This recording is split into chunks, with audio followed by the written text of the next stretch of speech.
স্বাগত খেলাযোগে আপনাদের সাথে আছি আমি ফাইম রহমান। বাংলাদেশ দলে মুস্তাফিজ থাকলে এবং দর্শকরা বাংলাদেশের জার্সি পরলে ভারতে নিরাপত্তা শঙ্কা রয়েছে, তাই বিশ্বকাপে তাকে না রাখার পরামর্শ দিয়েছে আইসিসি সিকিউরিটি টিম। দুপুরে বাফুফে পরিদর্শনে গিয়ে সাংবাদিকদের কথা জানান যুব ক্রীড়া উপদেষ্টা ডক্টর আসিফ নজরুল।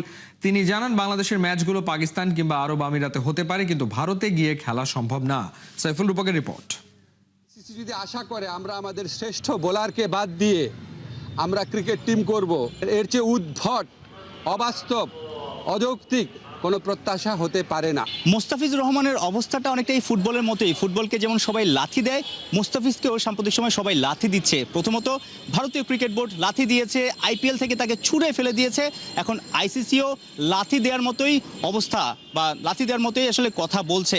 ক্রীড়া উপদেষ্টা তিনি খোলাসা করেছেন আইসিসি যে বাংলাদেশকে একটা মেইল করেছে আইসিসি সিকিউরিটি টিম, সেখানে নাকি তারা উল্লেখ করেছে মুস্তাফিজ যদি বাংলাদেশ দলে থাকে এবং সেই দল যদি বাংলাদেশ দল ভারতে যায় তখন নিরাপত্তার যে সংখ্যাটা সেটা বাড়বে। অর্থাৎ মুস্তাফিজকে বাদ দেওয়ার চিন্তার কথা বলছে আইসিসি সিকিউরিটি টিম। যখন কলকাতা নাইট রাইডার্স আইপিএল নিলামে মুস্তাফিজকে চড়া দামে নিল, তারপর থেকেই ওপার বাংলায়, কলকাতায়, পুরো ভারতে অনেক যে ধরনের আসলে আলোচনা সমালোচনা হচ্ছে। কলকাতা ম্যানেজমেন্ট, বিসিসিআই সবাই মিলে মুস্তাফিজকে আইপিএল থেকে সরিয়ে ফেলা হয়েছে। তারপর থেকে আসলে বাংলাদেশ ক্রিকেট বোর্ডও সেই সংখ্যার কথা বলেছে। যেহেতু মুস্তাফিজকে নিরাপত্তা দিতে পারবে না ভারতীয়রা, তাহলে পুরো বাংলাদেশ দলকে, পাশাপাশি টিম ম্যানেজমেন্ট, দর্শকরা, সাংবাদিকরা, তাদেরকে কিভাবে নিরাপত্তা দিবে? ক্রীড়া উপদেষ্টা ফুটবল ফেডারেশন একটা প্রোগ্রামে এসে খুব অবাক হয়েই আসলে এই কথাগুলো বলেছেন যে ভারতীয়রা বা আইসিসি যেটা ভারতীয়রাই চালায়, তারা এইভাবেও ভাবতে পারে বাংলাদেশকে আসলে ধাক্কা দিচ্ছে, বাংলাদেশকে আসলে মেন্টালি আরও বেশি ডাউন করে দেওয়ার চিন্তাধারাই আসলে ভারতীয়দের বা আইসিসির। একটা হচ্ছে বাংলাদেশ টিমে যদি মুস্তাফিজ অন্তর্ভুক্ত হয়,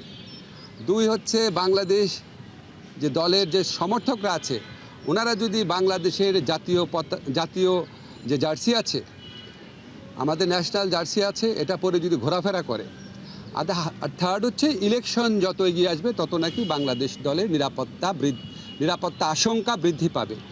তো আইসিসি সিকিউরিটি টিমের এই বক্তব্য সন্দেহাতীতভাবে প্রমাণ করেছে যে ভারতে বাংলাদেশ ক্রিকেট টিমের টি-20 বিশ্বকাপ খেলার কোনো রকম পরিস্থিতি নাই। আইসিসি যদি আশা করে আমরা আমাদের শ্রেষ্ঠ বোলারকে বাদ দিয়ে আমরা ক্রিকেট টিম করব, আমাদের যারা সমর্থক আছে তারা বাংলাদেশের জার্সি পরতে পারবে না, আর আমরা ক্রিকেট খেলার জন্য বাংলাদেশের নির্বাচন পিছিয়ে দিব, তাহলে এর চেয়ে উদ্ভট, অবাস্তব, অযৌক্তিক কোনো প্রত্যাশা হতে পারে না। বাংলাদেশ ক্রিকেট বোর্ডের কর্তারা কিংবা ক্রীড়া উপদেষ্টা আসিফ নজরুল তিনিও বারবার বলছেন একই কথা, কোনোভাবেই ভারতের মাটিতে বাংলাদেশ খেলতে যাবে না, নিরাপত্তাহীনতায় ভুগবে। আমরা ইন্ডিয়ার কথা বলছি, আমরা তো কলকাতা বলি নাই। শ্রীলঙ্কা যাওয়া যায় কোনো সমস্যা না, পাকিস্তানে করেন কোনো সমস্যা নাই, সংযুক্ত আরব আমিরাতে করেন কোনো সমস্যা নাই। আইসিসি যদি ভারতের কথায় উঠে আর না বসে, তাহলে অবশ্যই আমাদের টি-20 বিশ্বকাপে খেলার সুযোগ শ্রীলঙ্কাতে দেওয়া উচিত। ভারতীয় মিডিয়াতে যেগুলো উঠে এসেছে এবং বাংলাদেশের ক্রীড়া উপদেষ্টার যে কথাটা তিনি বলেছেন সেখানে স্পষ্টভাবে ফুটে উঠেছে যে কোনোভাবেই ভারতে বাংলাদেশ দল যাচ্ছে না। সো আইসিসি যদি বাংলাদেশের খেলাগুলো শ্রীলঙ্কায় কিংবা অন্য দেশে না শিফট করে, তাহলে এই বিশ্বকাপে টিম বাংলাদেশকে দেখা নাও যেতে পারে। সাইফুল রূপক, একাত্তর। বিশ্বকাপ নয়, যেন মামার বাড়ির আবদার। ভারতের হয়ে যেন বাংলাদেশের বিপক্ষে ব্যাট করতে নেমেছে ইন্টারন্যাশনাল ক্রিকেট কাউন্সিল। কেবল ওরা কথা বলছে ভিন্ন লোগো বসানো লেটার হেডে। মুস্তাফিজকে ছাড়া বিশ্বকাপের দল গড়ো, তারপর বিশ্বকাপটা ভারতে এসে খেলো, তবে জাতীয় নির্বাচনটা যেন ওই সময় না হয়। গোল মেলে এইসব কথাই এসছে বাংলাদেশ সরকারের কাছে, আর সেটা পাঠিয়েছে আইসিসি সিকিউরিটি টিম। বিস্তারিত খালিদ জামিলের রিপোর্টে। পাকিস্তানে করেন কোনো সমস্যা নাই, সংযুক্ত আরব আমিরাতে করেন কোনো সমস্যা নাই, কিন্তু যেখানে আমাদের দলের একটা প্লেয়ারকে খেলার পরিবেশ নাই, এই উগ্র সাম্প্রদায়িক শক্তির কাছে মাথা নত করে ভারতের জাতীয় ক্রিকেট বোর্ড, ন্যাশনাল একটা অথরিটি, তারা যখন বলে তাকে এখানে খেলানো না হোক, এর চেয়ে বড় প্রমাণ আর কি আছে আইসিসির সামনে? বুঝলাম না। আর আইসিসি সিকিউরিটি টিমের যে চিঠি আছে, এর তো আমরা একটা সময় চিঠির কপি আপনাদেরকে দিয়ে দিব। এটা তো সন্দেহাতীতভাবে প্রমাণ করে যে আমাদের ওখানে খেলার পরিবেশ নাই, ভারতের কোনো জায়গাতে খেলার পরিবেশ নাই। একই বললেন যুব ক্রীড়া উপদেষ্টা। আইসিসি যে ভারতের কথাতেই ওঠবোস করে আর দরকার পড়লে সে সময় কানেও ধরে থাকতে পারে, এই কথা তো সারা দুনিয়া জানে। খেলাযোগ এর আগের এক রিপোর্টে জানিয়েছিল আইসিসির সাথে ভারতের ক্রিকেট কন্ট্রোল বোর্ড বা বিসিসিআই এর মিটিং মানে তো স্পাইডারম্যান মিটস স্পাইডারম্যানের সেই ভাইরাল মিমের মতো, নিজেই নিজের সাথে বৈঠক করা। তবুও এনডিটিভির রিপোর্ট, ভারত নিউজিল্যান্ড প্রথম ওয়ানডের ডাগ আউটে বিসিসিআই কর্মকর্তাদের সাথে আইসিসির বর্তমান চেয়ারম্যান জয় শাহ বসবেন বাংলাদেশের বিশ্বকাপ ইস্যু নিয়ে। কিন্তু দিন বয়ে গেলেও সেই আলোচিত বৈঠক নিয়ে কোনো আপডেটই পাওয়া যায়নি। এরই মধ্যে সেই এনডিটিভি জানালো সোম বা মঙ্গলবারের মধ্যে আইসিসির পক্ষ থেকে দুটি নতুন বিশ্বকাপ ভেন্যুর প্রস্তাব দেয়া হবে বাংলাদেশকে, সেটা অবশ্য ভারতের ভেতরেই, চেন্নাই এবং কেরালা। বিসিবির পক্ষ থেকে সেটা নাকচ করা হয় এবং তারপর যুব ও ক্রীড়া উপদেষ্টা আসিফ নজরুল জানালেন তারা চিঠি পেয়েছেন আইসিসির সিকিউরিটি টিমের কাছ থেকে। সেখানে আবার নতুন নাটক। সেই চিঠিতে তারা স্বীকারই করে নিলেন নিরাপত্তা ঝুঁকি বাংলাদেশ দলের ক্ষেত্রে আছে, তবে সেটা কেবল সেই দলের সাথে কাটার মাস্টার মোস্তাফিজ থাকলে আর বিশ্বকাপ চলাকালে বাংলাদেশে নির্বাচন হলে। তার মানে নিরাপত্তার চাদরে ঢাকা পড়তে চাইলে ওই ফিজ আর ভোট এড়িয়ে যেতে হবে টাইগার বাহিনীকে।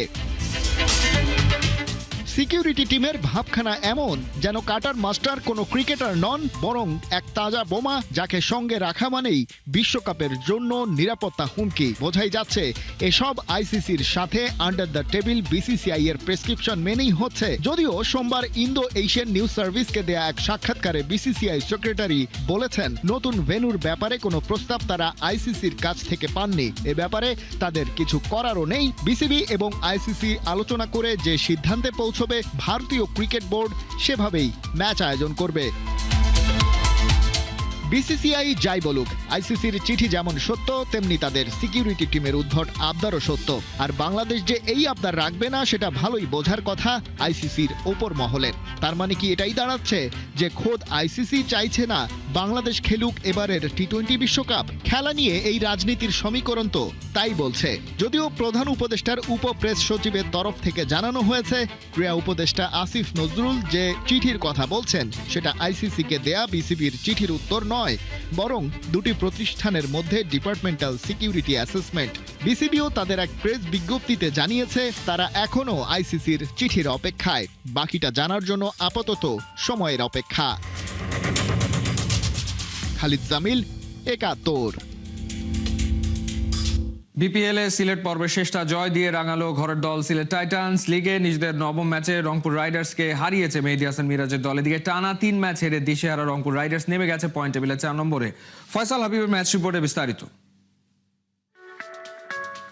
সিলেটে বিপিএল এর শেষ দিন, ঘরের দল সিলেট টাইটান্স খেলছে দিনের প্রথম ম্যাচ। তাই ভর দুপুরেই শীতের মিষ্টি রোদের ভেতর ভরে গেছিল সিলেট আন্তর্জাতিক ক্রিকেট স্টেডিয়ামের গ্রিন গ্যালারি। মাঠ ভর্তি দর্শকের সাপোর্ট পেয়ে শুরু থেকেই ভয়ঙ্কর টস জিতে বোলিং নেয়া টাইটান্স, আর রংপুর রাইডার্স ব্যাটাররা যেন কুঁকড়ে গেল দর্শকের চাপে। মঈন আলীর করা প্রথম ওভারটা মেইডেন দেন ওপেনার তাওহিদ হৃদয়। ম্যাচের প্রথম বড় ঘটনা ঘটল 10 নম্বর বলে আউট হয়ে ফিরলেন আরেক ওপেনার কাইল মেয়ার্স। তৃতীয় ওভারেই আবার উইকেট, এবার আউট তাওহিদ হৃদয়। দলের রান 6-এ উইকেট নাই 2টা। এমন দিনে লিটন দাসের ব্যাটে আশা খুঁজছিল রাইডার্স সমর্থকেরা। লিটন শুরুও করেছিলেন ভালো, কাউন্টার অ্যাটাকে পৌঁছে গিয়েছিলেন 11 বলে 22 রানে। তারপর ফিরে এলেন চিরপরিচিত লিটন, আউট হলেন দারুণ একটা শুরুর পর। পাওয়ার প্লেতে রংপুর রাইডার্স তুলল 3 উইকেটে 35 রান। দুই পাকিস্তানি রিক্রুট ইফতিখার আহমেদ এবং খুশদিল শাহ চেষ্টা চালিয়েছেন রাইডার্সের টালমাটাল অবস্থাকে স্থিতিশীল করতে। দেখে শুনে ধীরে সুস্থে 40 রানও যোগ করে ফেলেছেন দুজনে ততক্ষণে। শ্বশুরবাড়ির দলের বিপদ হয়তো গায়ে লেগেছিল মঈন আলীর। বল হাতে ফিরে এসে আউট করেছেন ইফতিখারকে। আর এই উইকেটের পরই রাইডার্স শিবিরে নামে আরেকটা ধস।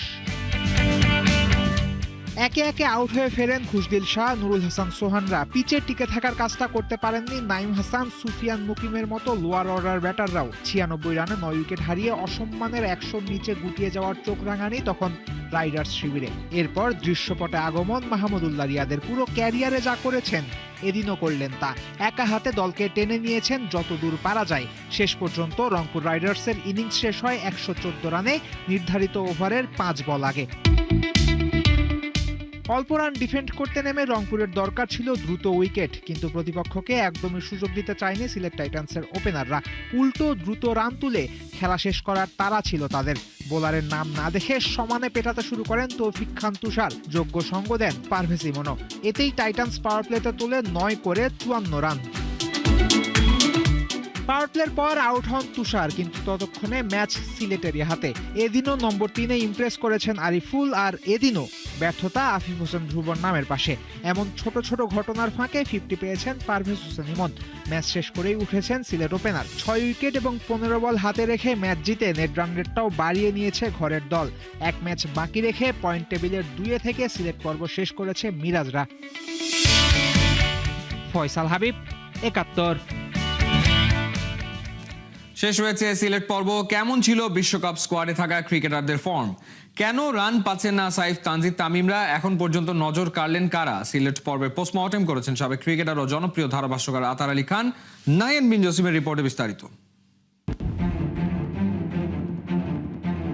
বিশ্বকাপ ভেন্যু নিয়ে একটা দোলাচল চলছে। বাংলাদেশ কোথায় বিশ্বকাপ খেলবে শেষ পর্যন্ত, ভারতে নাকি শ্রীলঙ্কায়? সেই আলোচনার মাঝেই বাংলাদেশের বিশ্বকাপ স্কোয়াডের ক্রিকেটাররা নিজেদের প্রিপারেশনটা সারছেন। বিপিএল দিয়ে সিলেট পর্বটা শেষ হয়েছে। কেমন গেল সিলেট পর্ব? বিশ্বকাপ স্কোয়াডের যারা ক্রিকেটার আছেন তারা কেমন করলেন? নতুন মুখ আসলে কাকে ভালো লেগেছে? সিলেট পর্বটা তো মোটামুটি শেষ।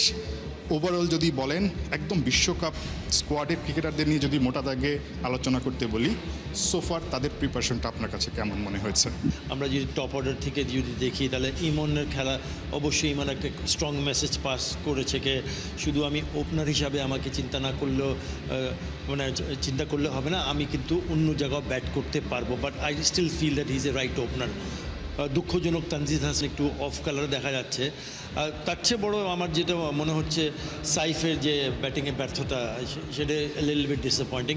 আমি মনে করি বোলাররা ভালো করছে। বোলিং দিক দিয়ে যদি আমি মনে করি নাসুমের বোলিংটা কিন্তু দুর্দান্ত বোলিং দেখছি আমরা। বিশ্বকাপের যে স্কোয়াডটা আছে সেটা চেঞ্জ করার একটা ডেট আছে ফেব্রুয়ারির 1 পর্যন্ত। মানে শান্তকে সামহাও ওয়ার্ল্ড কাপ স্কোয়াডে না দেখে কি আপনার একটু অবাক লাগছে কি না?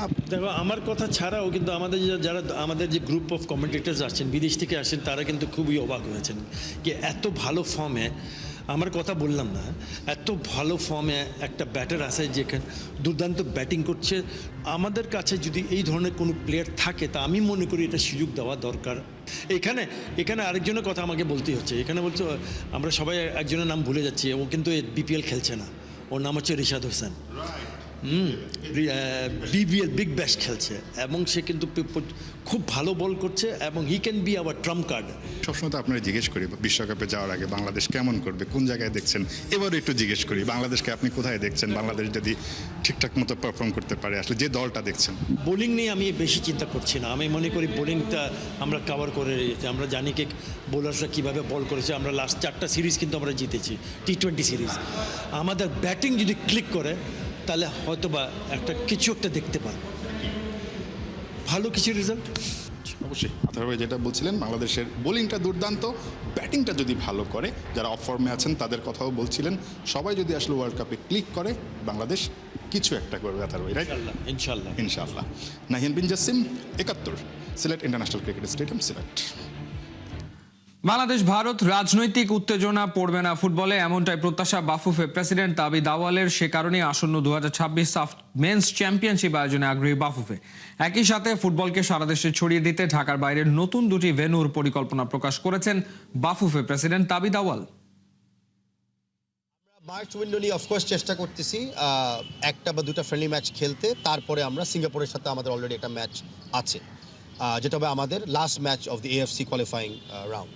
এখনও আমরা টিম ফাইনালাইজ করি নাই, হোম বা অ্যাওয়ে খেলবো সেটাও আমরা ফাইনালাইজ করি নাই, কারণ আমরা মনে করছি যে সময় এসেছে ঢাকা স্টেডিয়ামের মাঠটাকে সম্পূর্ণভাবে আবার ঠিক করার জন্য। তো সেটা করলে আমরা অফকোর্স অ্যাওয়ে ম্যাচ খেলবো, তারপর সিঙ্গাপুরে আমরা চলে যাব। আর জুন পর্যন্ত স্যার আমরা এখনও আমাদের স্কেজও ফাইনালাইজ করি নাই। অ্যান্ড জুনে আমরা আমন্ত্রণ পেয়েছিলাম মালদ্বীপ থেকে, তো সেটা আমাদের টপ প্রায়োরিটি বিবেচনায় আছে, বাট আমরা চূড়ান্ত সিদ্ধান্ত আর একটু পরে নিব সেই ম্যাচের ব্যাপারে। আমি মনে করি না ফুটবলে আমরা অন্য কোনো বিবেচনা আমরা কখনো রাখি। ফুটবলের ক্ষেত্রে জাস্ট নভেম্বর মাসেও আমাদের নেইবারিং দেশ খেলে গিয়েছে। গত মার্চে আমরা গিয়েছিলাম ফুটবল ফেডারেশন হিসাবে খেলার জন্য। তাই আমি মনে করি না যে অন্য কোনো মানে অ্যাসাম্পটিভ কোয়েশ্চেন করাটা ফুটবলের ক্ষেত্রে সমীচীন হবে। আমি বিশ্বাস করি ফুটবলের মতোই চলে, আর অল ফুটবল প্লেয়ার্সরা ফুটবলের সাথে খেলবে। এ ছিল এই মুহূর্তের খেলাযোগে। সরাসরি সংবাদ অনুষ্ঠান দেখতে চোখ রাখুন 71-এর ফেসবুক পেজ এবং সাবস্ক্রাইব করুন 71-এর ইউটিউব চ্যানেলে। 71-এর সাথেই থাকুন।